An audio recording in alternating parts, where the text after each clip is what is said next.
여기 이태원 스트리트 들어가는 길인데요. 골목이 지금 사람들하고 올고 내려오고 하는데 너무 위험하거든요.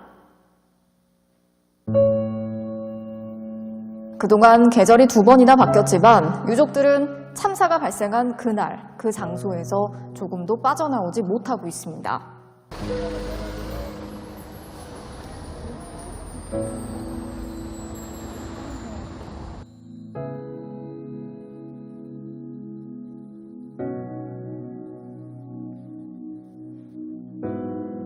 최고 책임자 해방부 장관 파견하라.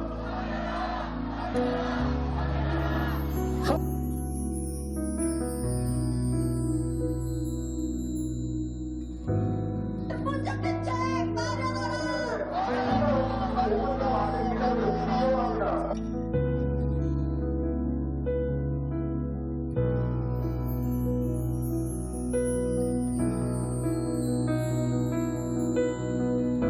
버스에 진상규명을 위한 기관과 꿈을 받지 않고 버스가 들어오고 있습니다. 자, 환영하는 의미에서 버스를 보면서 함성을 질러봤으면 좋겠습니다. 함성 시작!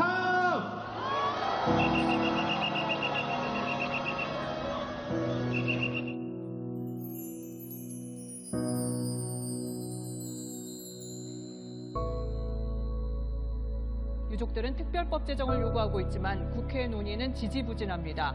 이 야3당 의원들이 다음 주 법안을 발의할 계획인데 여당 국민의힘은 동의하기 어렵다는 입장입니다. 참사 진상규명 특별법 공동 발의 기자회견을 시작하기로 했습니다. 아이를 영안실에서 마지막으로 볼 때가 기억납니다. 더러운 식기에 돌돌 말려있던 아이를 얼굴만 보여주며 만지지 말고 보기만 하라고 시신이 훼손된다고 해서 잠시 진짜 얼굴만 보았습니다. 적어도 한 번은 안아보게 했어야 합니다. 먼 길 가는 내 새끼 안아주고 손도 발도 만져보게 했어야 하는 거 아닙니까? 그날의 진실을 밝혀주십시오. 우리는 진실을 알아야 살아갈 수 있습니다. 사랑하는 우리의 자녀들이 집으로 돌아오지 못한 지 187일입니다. 안전을 원한다면 참사를 기억하라! 기억하라! 기억하라! 기억하라! 독립적 조사기구 설치를 위한 특별법을 제정하라! 제정하라! 제정하라! 제정하라!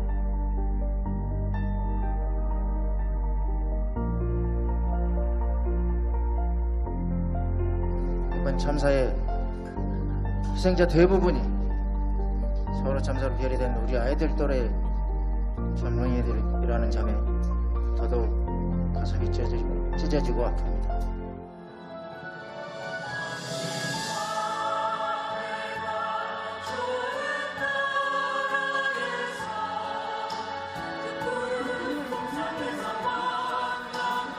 낮에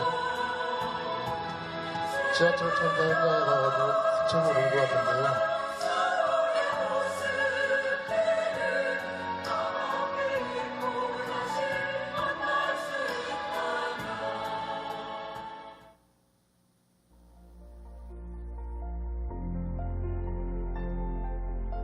그간 여러 참사를 겪은 우리 사회에 추모는 어떤 의미일까요? 오히려 유가족과 생존자들이 생명과 안전, 존엄, 애도와 연대 등 국가로부터 보장받을 권리를 침해당했다고 평가했습니다.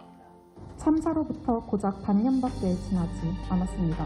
후유증은 물론이고 아직 치료도 끝내지 못한 피해자들이 남아 있습니다.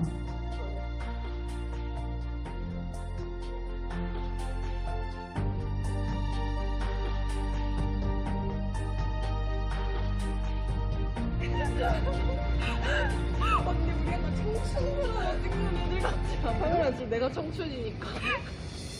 내가 더 청춘 아니야?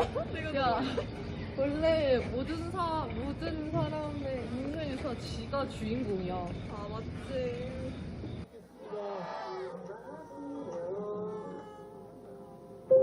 박현진님 시작하겠습니다. 서수빈님 시작하겠습니다.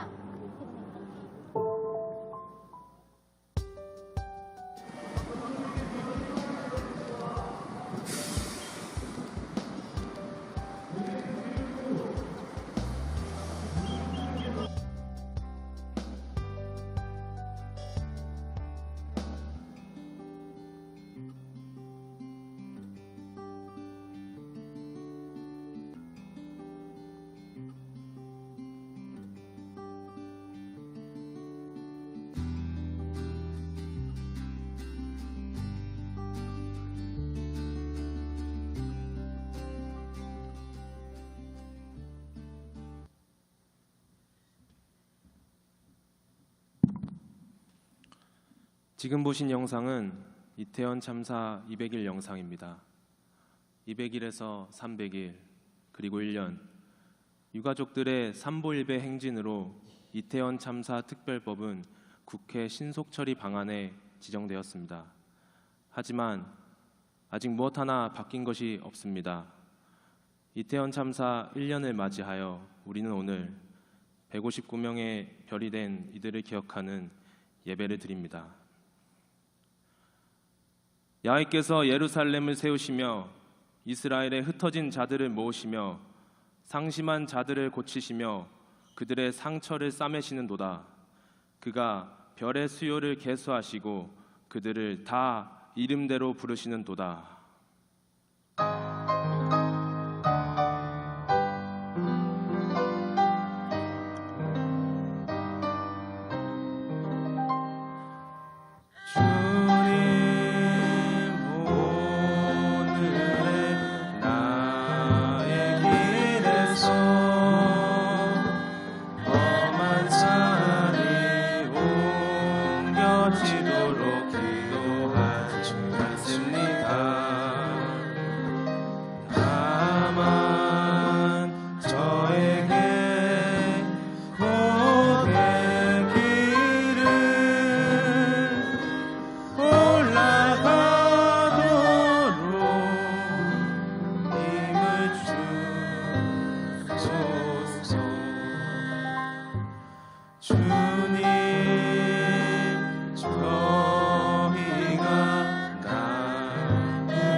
다 함께 오늘의 기도를 드립니다.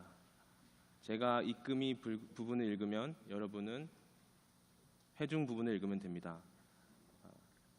일어서서 기도 드리겠습니다.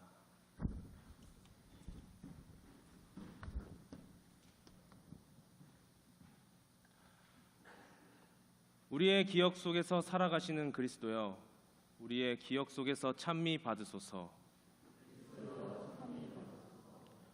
우리는 그대의 제자임에도 그대가 이 땅에 오셨던 것을 기억하지 못할 때가 있습니다.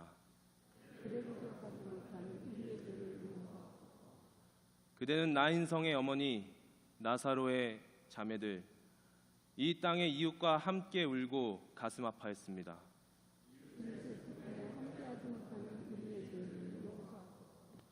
그대가 죽고 사흘 뒤 흩어진 무리가 모여 기억함으로써 그대는 이 땅에서 부활하셨습니다.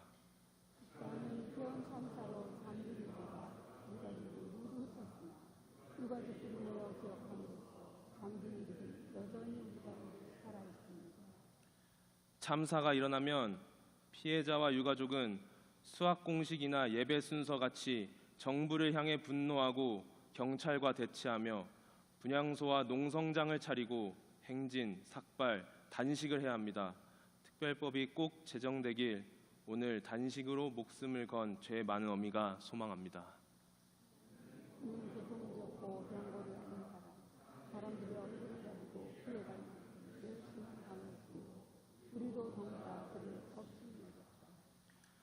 결국 우리는 우리가 할 수 있는 일을 하기로 하였고 이 모든 것을 우리가 직접 해결할 수밖에 없음을 깨달았습니다. 한 걸음 한 걸음마다 우리 희생자들의 이름을 되뇌이고 아스팔트 위에 던져지는 우리의 마음과 몸은 진상규명과 책임자 처벌의 소망을 빌 것입니다. 그런데 당신은 우리가 아들 병을 받아주셨으며 우리가 받은 것을 덮어주셨으며 그를 싫은 것은 우리의 반이었어요. 그를 세월호 참사 직후 대구 지하철 참사 유족이 그들을 위로하였습니다. 이태원 참사 직후 세월호 참사의 유족이 그들을 위로하였습니다. 오송 참사 직후 이태원 참사의 유족이 그들을 위로하였습니다. 기억을 간직한 이들이 세상의 고통을 짊어집니다. 세상의 고통을 짊어지고 가는 하느님의 우리의 친구이자 가족이자 이웃이었던 우리 삶을 가졌습니다. 낯선 인물들 사이에서 떠오르는 그의 얼굴이 우리를 이 자리로 이끌었습니다. 그때 주께서 몸을 돌려 베드로를 똑바로 바라보셨다.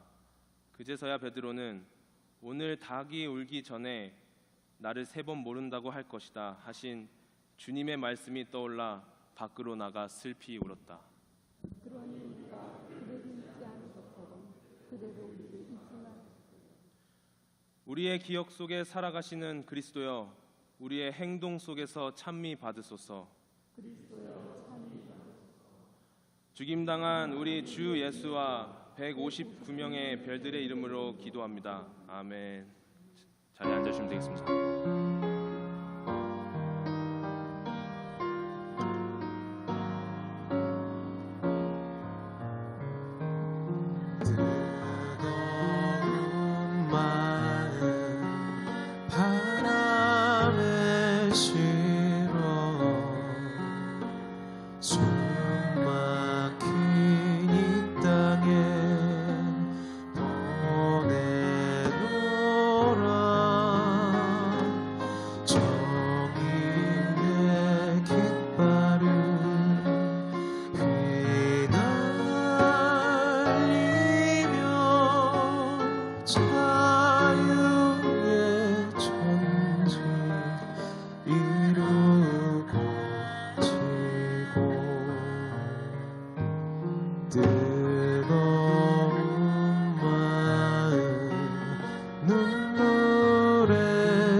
오늘의 말씀은 에제키엘 34장 1절에서 6절 말씀입니다.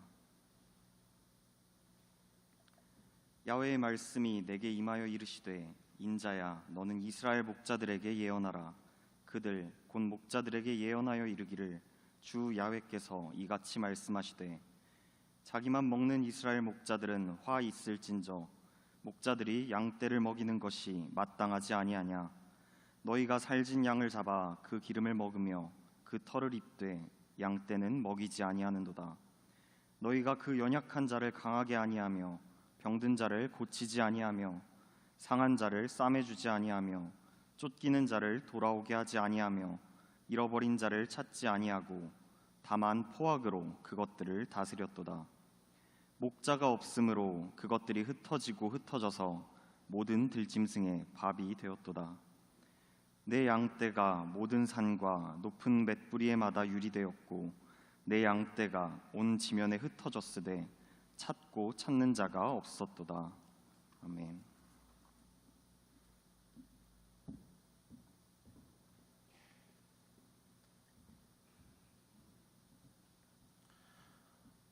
오늘의 증언은 이태원 참사 유가족들께서 하십니다. 희생자 최보람님 고모 최경아님, 유연준님 아버지 유형우님께서 증언해 주시겠습니다. 나오실 때 위로의 박수를 쳐주시길 바랍니다.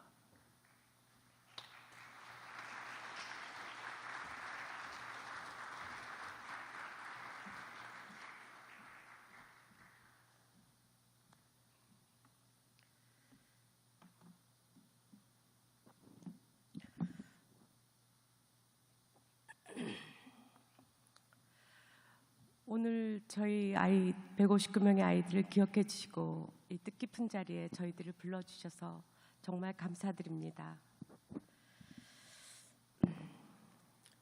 저는 그 12구가 일어나고 어떤 일이 어떻게 대한민국이 이 참사를 진행하고 여태까지 어떻게 했는지를 좀 증언하기 위해서 이 자리에 나왔습니다. 유가족들에게 12구 이태원 참사 이후의 삶은 이전과 완전히 뒤바뀐 지옥 같은 하루하루를 버티는 삶입니다. 사랑하는 이가 사라진 아침에 눈 뜨는 것이 우리는 무섭습니다. 밤에 잠을 자면 사랑하는 이를 잊을까, 잊기 싫어서, 미안해서, 또 억울해서 도저히 잠을 청할 수가 없습니다. 참사 이후 시간이 흘렀지만 여전히 가족들의 시간은 2022년 10월 29일에 머물러 있습니다. 정부와 지방자치단체가 대비만 했어도 경찰과 소방의 대응만 빨랐어도 사랑하는 이와 오늘 밥을 먹고 일상의 삶을 살 수 있었을 것입니다.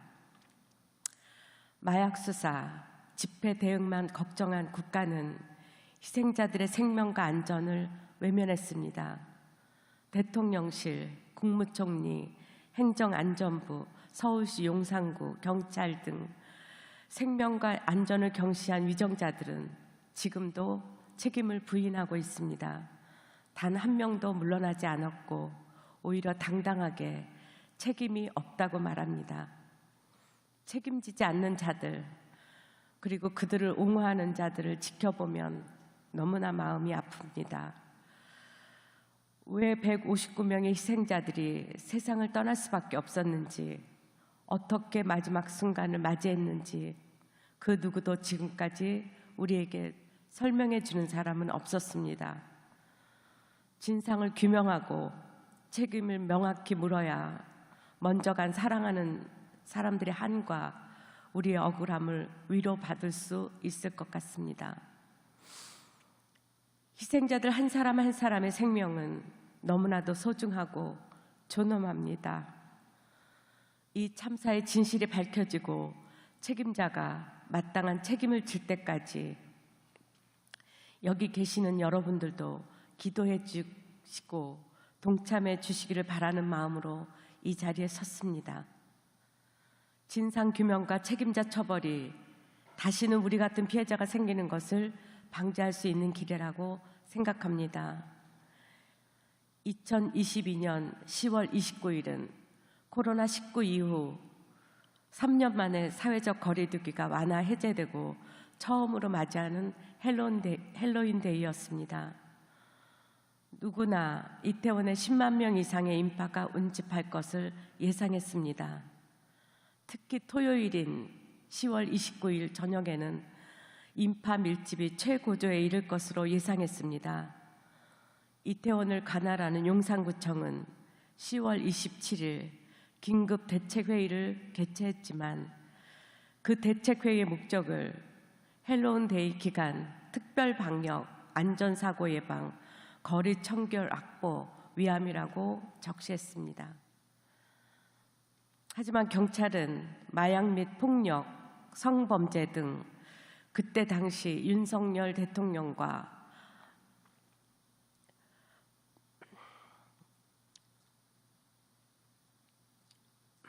죄송합니다.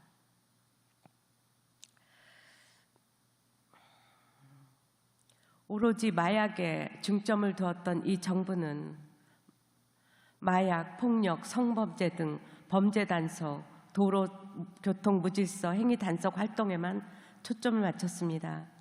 인파의 밀집에 따른 압사사고들을 제대로 대비하지 않았고 안전관리 계획도 세우지 않았습니다. 경찰 기동대도 물론 배치하지 않았습니다. 2020년과 2021년 할로윈데이 기간에 경찰이 안전사고에 대비한 것과 너무나 대조적입니다. 재난에 대비하고 안전을 총괄하는 부처인 행정안전부가 할로윈데이에 대비한 흔적은 아무 데서도 보이지 않았습니다. 또 서울시도 마찬가지였습니다. 광역지자체인 서울시는 인파 운집에 따른 위험에 아무것도 대비하지 않았고 계속되는 112 신고가 경찰에 의해 무시되던 중 처음으로 22시 15분 119가 접수되었습니다. 경찰이고 소방차고 다 보내주셔야 될 것 같아요. 사람이 압사당하게 생겼어요. 많이 다쳤을 거예요. 용산 소방서가 바로 출동했지만 도로가 통제되지 않은 탓에 너무나 늦게 현장에 도착했고 그 안에서 할 수 있는 일이 아무것도 없었다고 합니다. 구조된 사람들을 놓을 장소조차도 마련되지 않을 정도로 인파들이 통제되지 않았습니다.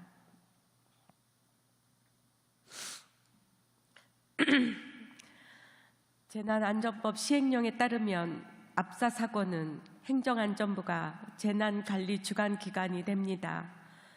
재난관리주관기관 의장은 중대본과 별개로 중수본을 신속하게 설치, 운영해야 합니다. 그런데 국정조사에서 이상민 행안부 장관은 중수본을 따로 설치하지 않고 중대본을 구성했다고 대답했고 중대본은 다음 날 새벽이 되어서야 가동되었습니다. 이상민 장관은 중앙재난안전대책본부 설치가 총각을 다투는 일이 아니라고 말하기도 했습니다.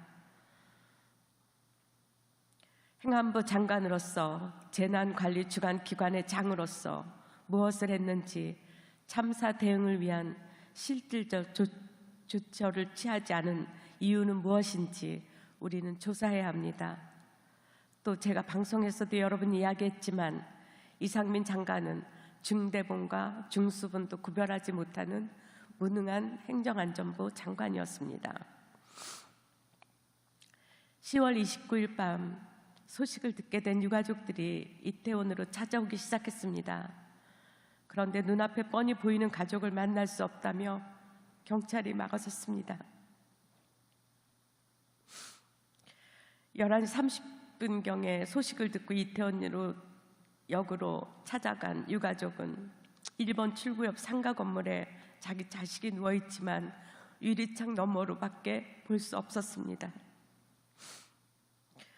소방대원에게 같이 갔던 남자친구가 자기 여자친구를 병원으로 이동시켜달라고 애원했지만 빈 상가 안으로만 이동하고 전혀 아무 조치를 취할 수 없었고 그 다음에 부모가 왔지만 부모도 밖에서 발을 구르는 그런 상황만 계속됐습니다. 경찰은 신원 확인이 되기 전까지 보여줄 수 없다며 기다리라고만 했습니다. 그 기다리는 동안 우리 아이는 숨을 거두었습니다. 과학수사대원 200여 명이 지문 채취를 마치고 시신은 서울과 경기 지역의 병원들로 이송되기 시작했습니다. 10월 30일 새벽 6시경 10개 병원, 오전 10시경 39개 병원으로 각각 이송되었고 밤 10시경 46개 병원까지 희생자들을 흩어놓았습니다. 희생자의 거주지도 고향도 고려되지 않았습니다. 유가족들은 참사 직후부터 서로의 소통을 원했습니다. 그러나 정부와 서울시는 참사 직후부터 연락처 제공이 개인정보 문제로 불가능하다고만 답변했습니다. 일부 유가족들은 자신의 연락처를 다른 유가족들에게 알려주라고 요청했지만 공무원들은 협조하지 않았습니다. 특히 행정안전부는 동의한 유가족의 연락처를 다른 유가족에게 제공하는 것이 가능하다는 개인정보보호위원회의 유권 해석을 받고도 유가족들의 요청에 협조하지 않았습니다. 이상민 장관은 명단을 갖고 있지 않다고 거짓말까지 했고 국정조사에서 서울시로부터 3회에 걸쳐 명단을 전담받은 사실이 밝혀지기도 했습니다. 30일 새벽과 오전에 대통령실, 행정안전부, 경찰이 참사에 대한 책임을 축소하려는 용어 변경 등의 지시는 누가 언제 어떤 의도로 정한 것일까요? 책임을 희석시키는 일련의 조치에 대한 조사도 필요합니다. 각 조치를 제안한 사람은 누구인지, 그 배경은 무엇인지 많은 조사해야 합니다. 많은 시민들이 12.9 참사 희생자들을 추모하고 애도합니다. 애도의 마음 한켠에는 참사를 막지 못한 죄책감이 자리 잡고 있습니다. 그건 사회 구성원으로서의 책임감입니다. 그런데 가장 책임감을 많이 느껴야 될 정부 책임자들은 오히려 책임을 인정하지 않습니다.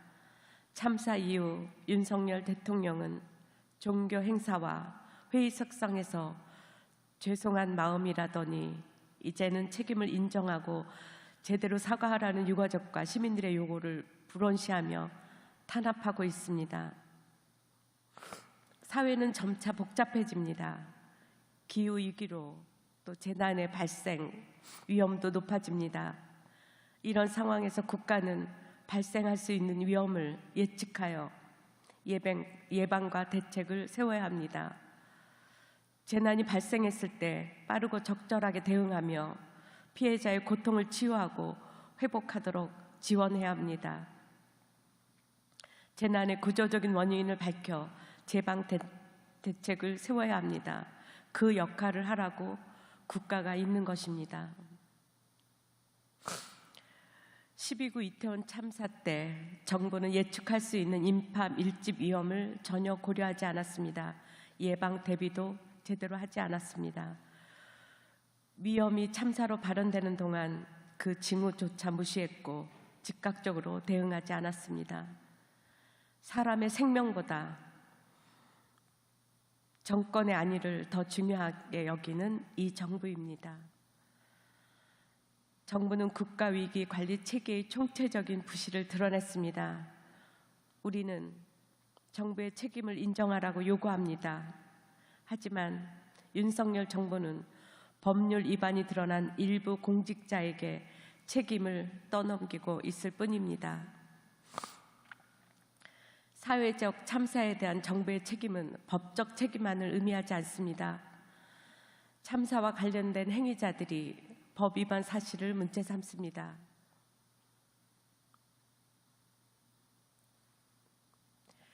그렇지만 실질적인 책임자들은 다 빠져나가고 결정 권한이 없는 하위 직급만 처벌을 받는 지금의 현실입니다. 우리의 생명과 안전은 우리 시민들의 권리입니다. 그리고 국가는 이 권리를 지킬 책무가 있습니다. 국가의 책무는 구체적인 제도와 시스템으로 구현되어야 합니다. 책무를 다하지 못하여 159명의 시민을 죽음에 이르게 했다면 당연히 정부는 정치적으로도 책임을 져야 합니다. 어떤 사람은 이태원에 간 피해자들에게 책임을 돌리거나 운이 없는 것으로 치부합니다. 생명과 안전의 보호가 개개인 각자의 책임이 되어버립니다. 우리가 정부의 책임자들에게 법적 책임과 더불어 정치적 책임을 묻고 사과를 요구하는 이유는 이제라도 정부가 제 역할을 하게 해서 사회 공동체에 대한 신뢰를 회복하기 위해서입니다. 책임의 인정은 명확하고 구체적이어야 하며 사과에는 책임의 인정과 더불어 재발 방지 대책과 피해자들의 치유와 회복을 위한 방안이 담겨야 합니다. 159명의 시민이 희생되었습니다. 그러나 지금껏 책임지고 물러나는 사람이 아무도 없습니다. 한덕수 국무총리도, 이상민 행안부 장관도, 윤익은 경찰청장도 굳건하게 지금까지 그 자리를 지키고 있습니다. 지난 2월 8일 이상민 행안부 장관에 대한 탄핵 소추안이 국회에서 다 가결되었지만 여기 모이신 많은 분들이 알고 계시는 것처럼 헌법재판소는 이상민 장관을 탄핵하지 않았습니다. 그날도 우리 가족들은 너무나 절망에 빠졌지만 현재까지 이상민 장관을 두둔하며 윤석열 대통령은 아무 대답도 하지 않고 있습니다.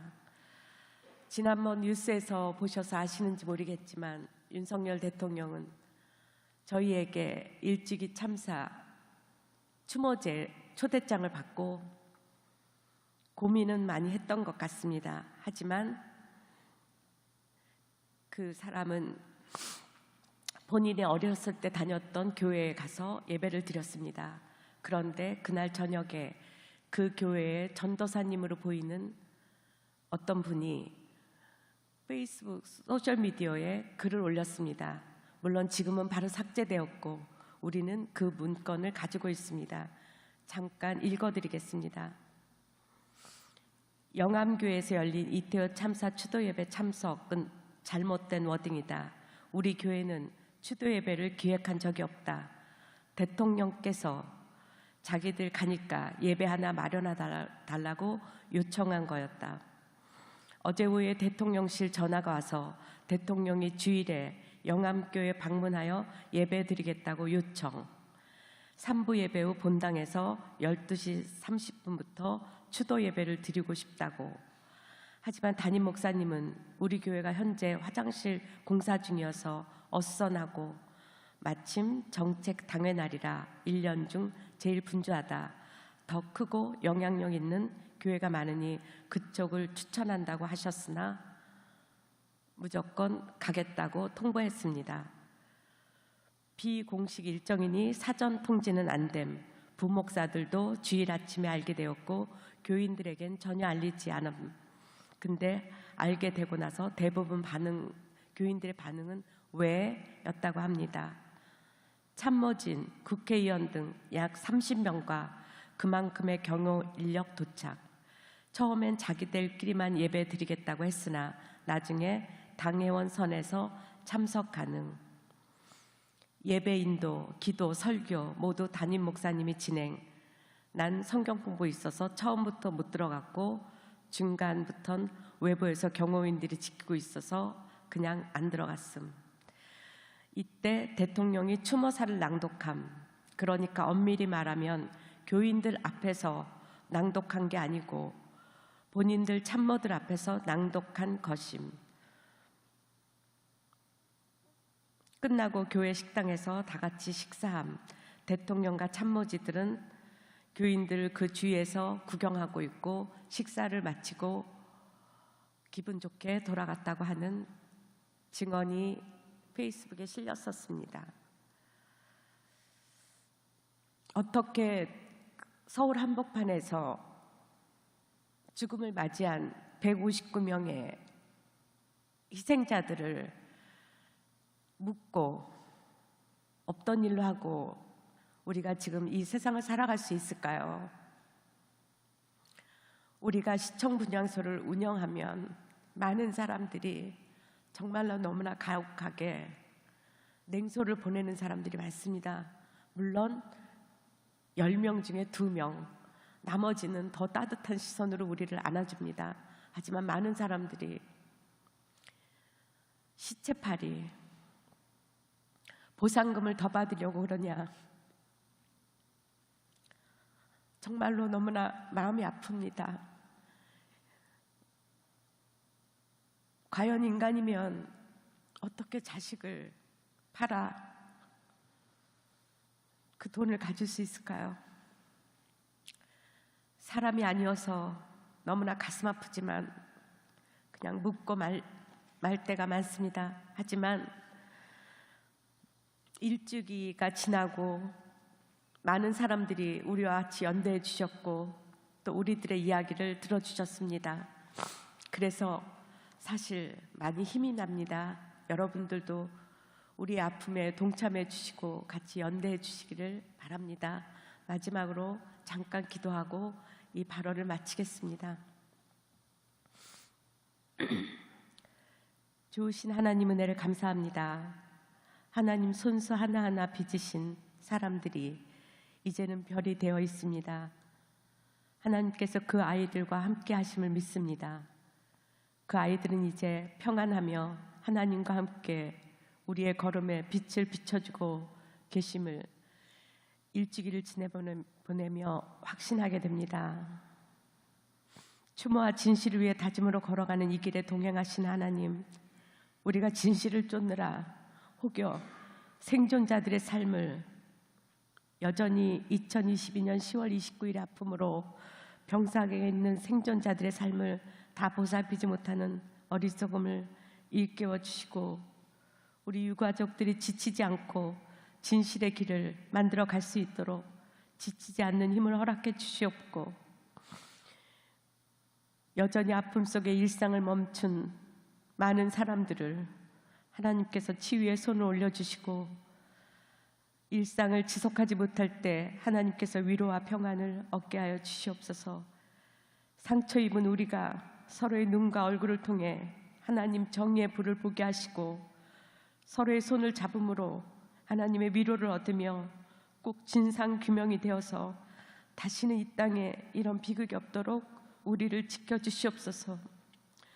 우는 자와 함께 울라는 하나님의 말씀대로 상처받은 이들을 조롱하며 외면하지 않는 사람들로 세워주시옵소서. 이 모든 말씀 예수님의 이름으로 기도했습니다. 아멘.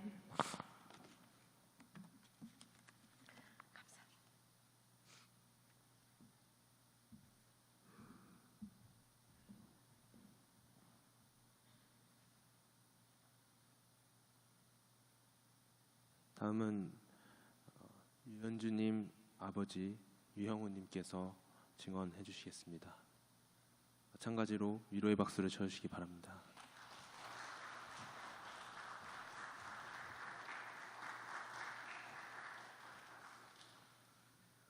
안녕하십니까. 저는 유연주 아빠 유형우입니다.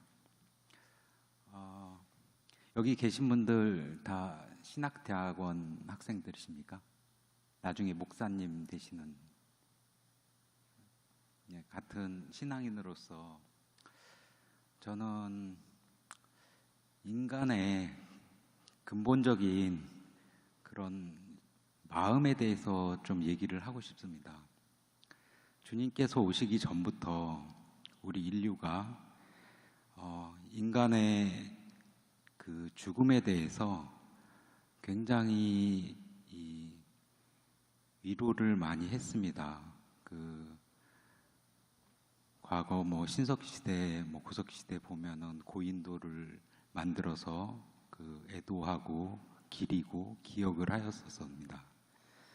근데 우리 주님께서 오셔서 저희의 삶과 또 이 죽음에 대한 공포에 대해서 많은 가르침을 주신 것 같습니다. 하나님은 왜 저희에게 주님을 보내셨을까요? 왜 저희에게 주님을 보내셔서 구원을 이야기를 하시고 또 믿음을 강조하셨을까요? 저는 좀 어린 나이에 13살 때 죽음에 대한 그 철학에 빠졌었습니다. 우리 엄마가 돌아가시면 내가 얼마나 슬플까? 우리 아빠가 돌아가시면 내가 얼마나 슬플까? 내 동생이 이 세상을 떠난다고 하면 내 마음은 어떨까?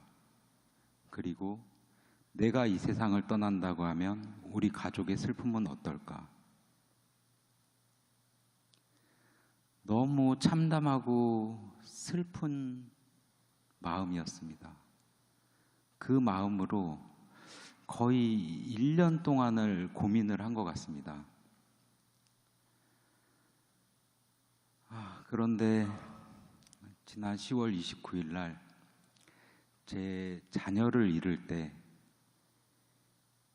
꿈에도 생각하지 못했던 그 자녀의 죽음은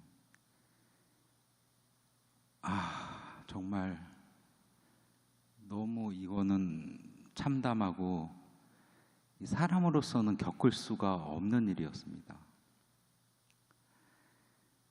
저도 신앙생활을 한 10살 때부터 하기 시작을 했는데 그냥 예수님 믿으라고 하니까 믿어야지, 교회 가라고 하니까 가야지 하면서 그냥 몸만 다녔습니다. 근데 그 믿음이라는 것에 대해서 이제 제가 한 2018년도 경부터 나이도 먹고 몸의 기운도 떨어지고 하면서 이게 사람으로서 내 능력치 밖에 있는 일들이 참 많구나. 그럼 내 능력치 밖에 있는 일들은 누가 관장을 해주시는 걸까? 예수님이 떠올랐습니다. 하느님이 떠올랐습니다. 그래서 교회에 나가서 그냥 잠을 자고 오더라도 하느님께 의지하고 오자. 몇 년을 교회에 가서 그렇게 잠을 자다 오는데 믿음이라는 것에 대해서 의문이 생겼습니다. 제가 도대체 믿음이란 뭐지? 예수님을 내가 왜 믿어야 되는 거지? 하나님을 왜 믿어야 되는 거지?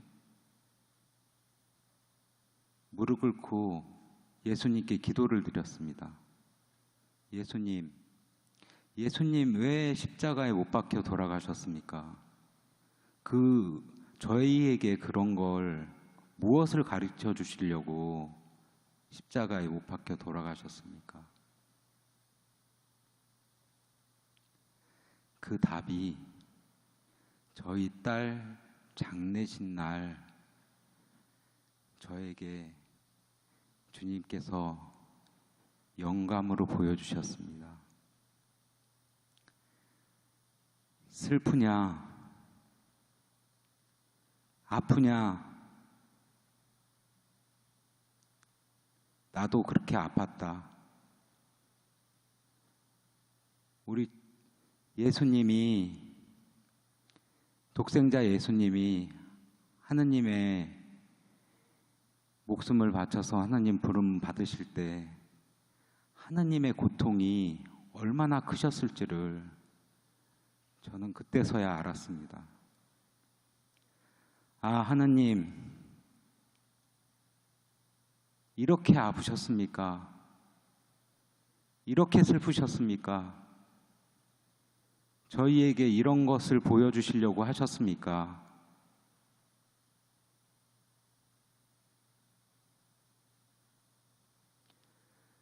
정말 제 목숨을 바쳐서라도 저희 딸을 구하고 싶은 심정, 다시 되돌리고 싶은 심정, 그 심정이 우리 하느님께도 있었을 것입니다.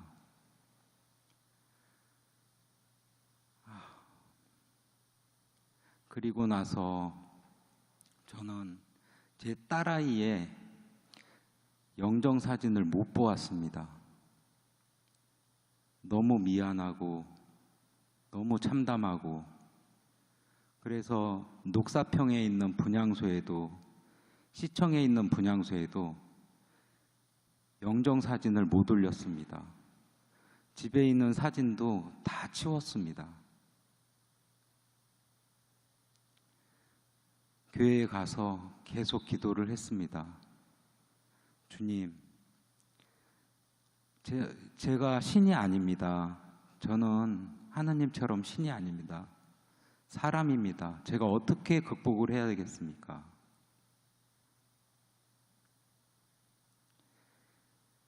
하나님께서 밝은 빛을 보여주시면서 우리 딸 연주, 정말 세상에 태어나서 열심히 살고 이 하느님이 주신 삶을 위해서 계속해서 노력하고 끊임없이 갈구하며 또 하느님께 기도하며 그런 삶을 살다간 연주, 하느님 안에 밝은 빛으로 옆에 있는 것을 보여주셨습니다. 그리고 나서 제가 어떻게 행동을 해야 될지 그 정답을 얻었습니다. 주님께서 우리 연주를 구원해 주셨구나. 우리 연주는 죽은 게 아니라 부활을 하였구나. 육신은 이 땅에 있지만 영혼은 부활을 해서 우리 하느님 곁에 있구나. 내가 우리 연주를 위해서 열심히 살다가 또 이 세상 사람들한테 이 인간의 삶과 하나님의 사랑을 알리면서 열심히 살다가 하나님 곁으로 갔을 때 우리 연주의 그 밝은 빛과 제 밝은 빛이 다시 만날 수 있겠구나. 그런 생각을 하게 되었습니다. 저희 딸은 죽지 않았습니다. 하느님 곁에서 영원한 삶을 얻었습니다. 그 안에 있고 저는 그 하느님 곁으로 가기 위해서 이제 노력을 할 것입니다.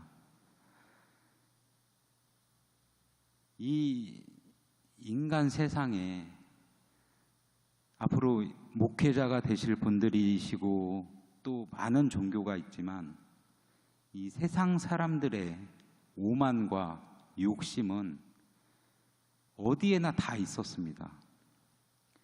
하느님이 가르쳐 주신 하느님의 사랑, 그 사랑 안의 세상은 하나님이 생각한 이 땅의 그런 세상이 아니었습니다.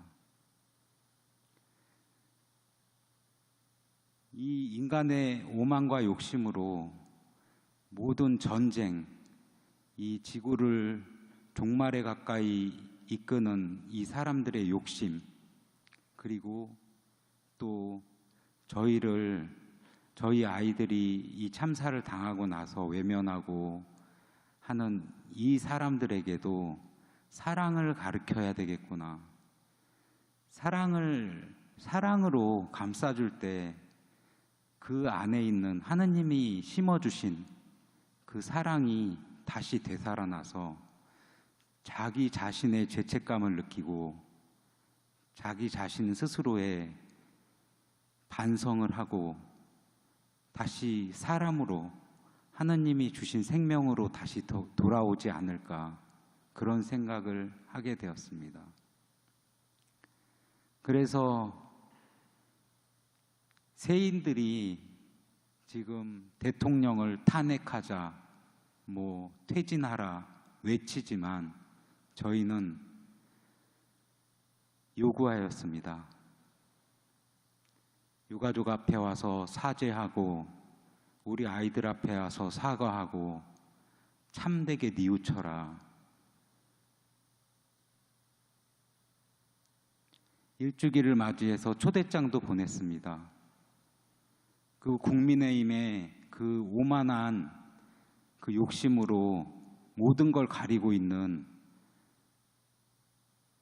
그분들의 욕심에 대해서도 저희가 모두 다 초대장을 보냈습니다. 양심이 있는 분들이 있더군요. 국민의힘 국회의원들도 여러분이 오셨습니다. 저희가 정치적으로 아이들을 추모하고 이 참사를 이용을 하는 것입니까? 절대 그렇지 않습니다. 온전히 사랑으로 마지막 가는 길에 사랑으로 보내줄 수 있는 그런 마음으로 저희는 추모하고 있습니다.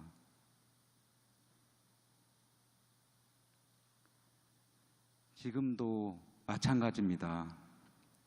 주님께서 원수도 용서하라고 하셨지 않습니까? 저희 용서할 수 있습니다. 저희가 총을 가지고 가서 죽일 수 있겠습니까? 아니면 테러를 할 수 있겠습니까? 저희는 용서할 수밖에 없습니다. 그리고 주님께서 가르쳐 주신 사랑으로 그 사람들에게 그 죄에 대한 뉘우침을 얻고 싶습니다.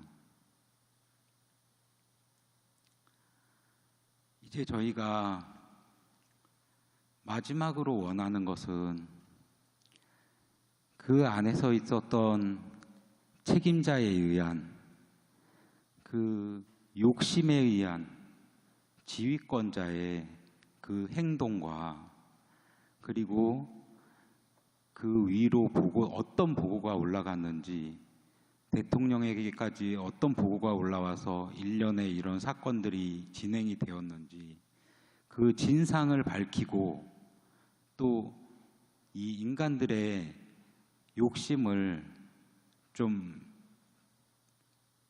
욕심에 대한 그 가르침을 주고 앞으로는 이런 참사가 일어나지 않도록 제일 가장 우선적으로 하느님이 주신 인간의 삶에 대한 그런 사랑, 그런 가르침을 주기 위해서 저희는 이 진상을 철저하게 규명하고 우리 인간의 인권에 대한 그런 외침을 외치고 싶습니다. 다른 거 없습니다. 우리 신앙인 여러분들이 앞장서서 인간의 이 삶에 대한 인권, 왜 하느님이 이 세상에 우리를 보내셨는지, 하느님의 세상은 어떤 것이었는지 그런 걸 함께 외쳐주시고 또 연구해 주시고 앞으로도 또 1000년이 됐든 2000년이 됐든 이 하느님의 사랑으로 종말이 없게끔 많은 가르침을 연구하셔서 사람들에게 전파해 주셨으면 감사하겠습니다. 159명의 죽음은 안타깝지만 이 159명의 죽음이 앞으로의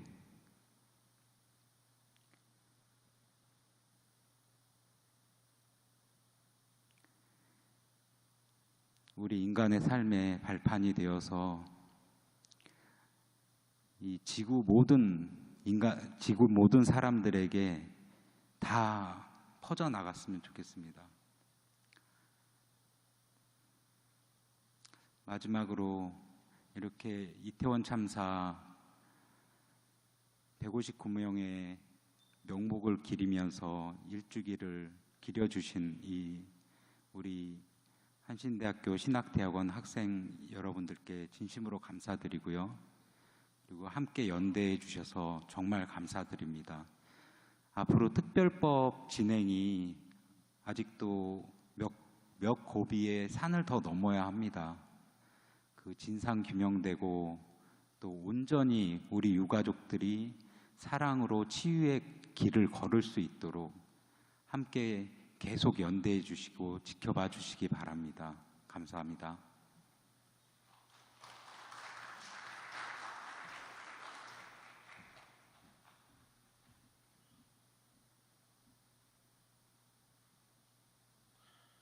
이제 잠든 이들을 위하여 잠시 묵념하겠습니다.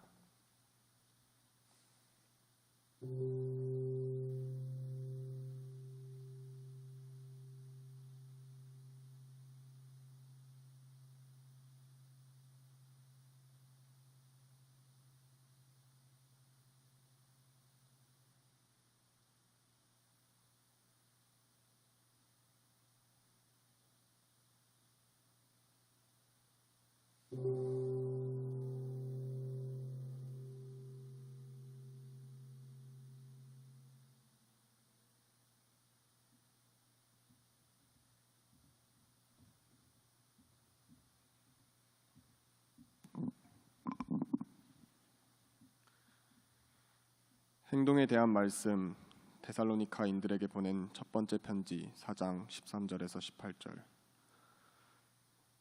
여러분, 우리는 잠자고 있는 사람에 대해서 여러분이 모르기를 바라지 않습니다. 희망을 갖지 못한 다른 사람들처럼 여러분이 슬픔을 당하지 않도록 말입니다. 예수님이 죽으셨다가 살아 일어나신 것을 우리는 믿습니다. 그렇다면 이와 같이 하느님이 또한 잠든 사람들에게도 예수님을 통해서 예수님과 함께 데리고 오실 것입니다. 이것을 우리가 여러분에게 주님의 말씀의 기초에서 말해드립니다. 우리 살아있는 사람들, 곧 주님이 다시 오실 때까지 뒤에 남아있는 사람들도 잠든 사람들보다 절대 앞서지 못할 것입니다. 호령과 우두머리 천사의 소리와 하느님의 나팔이 울려 퍼지는 가운데 주님이 친히 하늘로부터 내려오실 것입니다. 그러면 그리스도님 안에서 죽은 사람들이 첫 번째로 살아 일어날 것입니다. 그 다음에 우리 살아있는 사람들, 곧 뒤에 남은 사람들이 그들과 더불어 함께 구름에 쌓여 확 끌려 올라갈 것입니다. 그래서 공중에서 주님을 만나 뵙게 될 것입니다.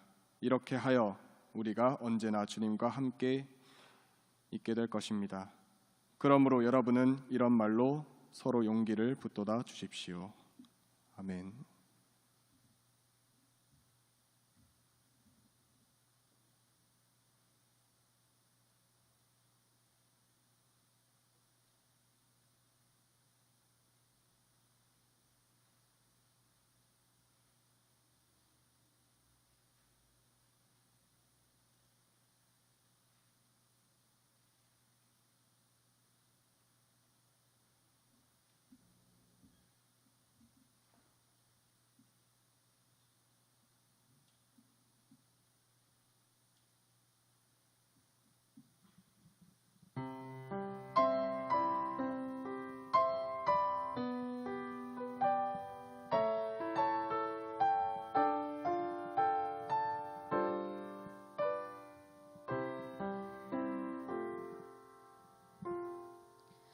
보일 듯 말 듯 가물거리는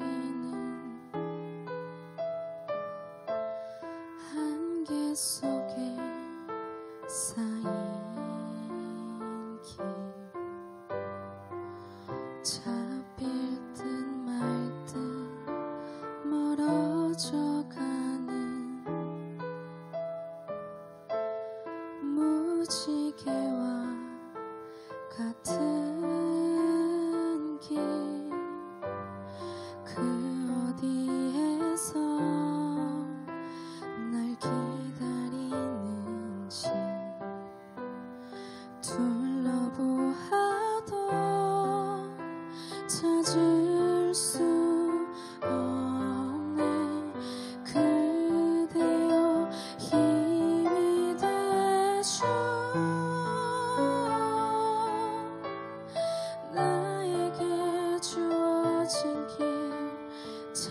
찾을 수 있도록 그대여 길을 떠줘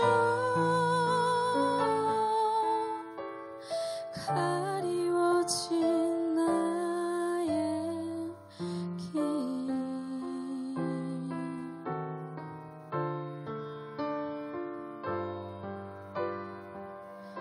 이리로 가나 저리로 갈까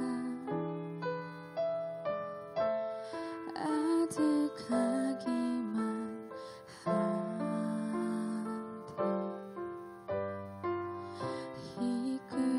이끌려가듯 떠나는 이는 제 갈 길을 찾았나 손을 흔들며 떠나보낸 뒤 외로움만이 나를 감쌀 때 그대여 힘이 되죠 나에게 주어진 길 찾을 수 있도록 그대여 길을 떠줘 가리워진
보내는 말씀은 요한의 복음서 21장 17절 말씀입니다.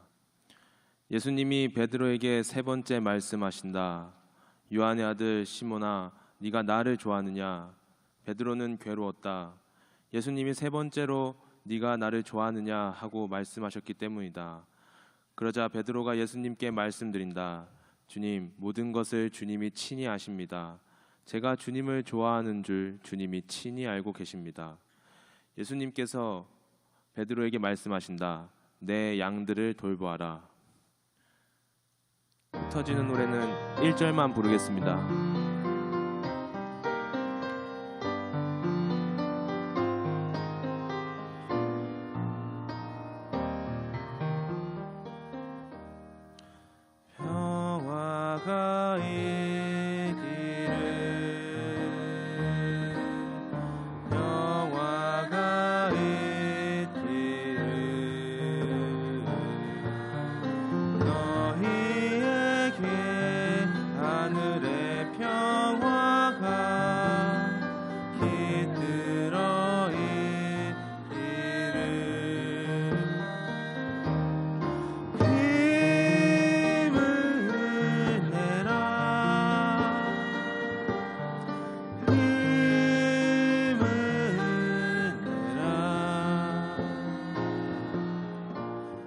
그날같이 내 평화가 함께할 것이니. 예배가 끝난 뒤에 유가족분들과 사진 촬영 있겠습니다. 시간 되시는 분들 함께 해주시길 바랍니다. 나머지 알리는 말씀은 주보 참고해 주시길 바랍니다. 축복기도는 공동으로 드립니다. 주변에 있는 분들을 먼저 일어서서 주변에 있는 분들을 향하여 축복과 연대의 마음으로 손을 뻗어 주십시오. 제가 먼저 앞부분을 읽고 진한 글씨로 쓰여진 부분을 다 함께 읽으며 축복합니다. 세월호 참사를 겪은 10대가 자라 이태원 참사를 겪는 20대가 되었습니다. 바다에서도 땅에서도 그 어느 곳에서도 우리의 자녀들은 안전하지 못합니다. 정부는 참사를 사고로, 희생자를 사망자로 부르며 책임을 회피했고 피해자들을 고립시켜 깊은 절망으로만 밀어 넣으려고 합니다. 정부가 국민을 버리는 시대에 우리는 분노의 마음과 이별의 아픔과 살아내어 진실을 밝히기 위한 용기를 나누기 위해 손을 잡습니다. 생명을 그 무엇보다도 귀히 여기시는 하나님의 사랑과 억울하고 힘없는 자들의 곁에 계신 그리스도의 은총과 좌절한 이들에게 새 힘 불어넣어 연대를 통해 교회를 세워가도록 이끄시는 성령님의 친교가 이태원 참사 희생자 유가족 그리고 그들 곁에서 연대하는 우리 모두에게 지금 여기 함께 하시길 빕니다. 아멘.